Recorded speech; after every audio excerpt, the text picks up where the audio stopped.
And new on the night team, bleeding paws, patchy fur, ribs and bones showing all signs of neglect in animals in our area. So hard to look at that abuse.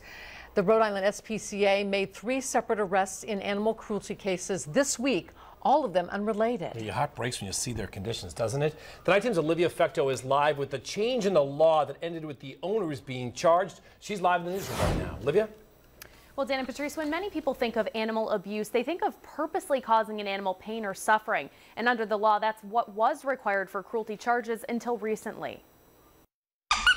Sophia acts playful now, but she was a much different dog just a few months ago. This is what she looked like when she came in. A mail carrier in Providence noticed the dog outside, missing most of her fur, covered in mange, paws bleeding. Owner Christopher Warden is charged with unnecessary cruelty to animals. Joe Warzycha investigates animal cruelty cases for the Rhode Island SPCA. He says this is one of 3 unrelated animal cruelty arrests this week. It just got way past the point that it should have. In Woonsocket, William Rickett faces charges for this dog's emaciated condition. She put on 13 pounds in 2 weeks at the SPCA. She's filled in, no more ribs showing. And Marlon Scott was arrested in Providence this week, charged with throwing this Boston Terrier down the stairs back in December. Had a fracture of the right rear leg. In many cruelty cases, Warzycha says it's neglect, not outright abuse. Until about a year ago, the law required willful intent, purposely causing suffering or pain to an animal. Now owners can be held criminally responsible for neglect, too. Dogs like Sophia are recovering under proper care, but Warzycha says the SPCA can't enforce the best possible care for pets.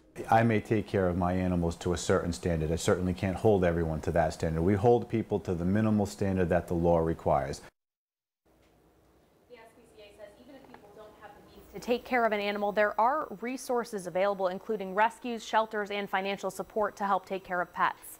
Live in the studio, Olivia Fecto, NBC 10 News Night Team.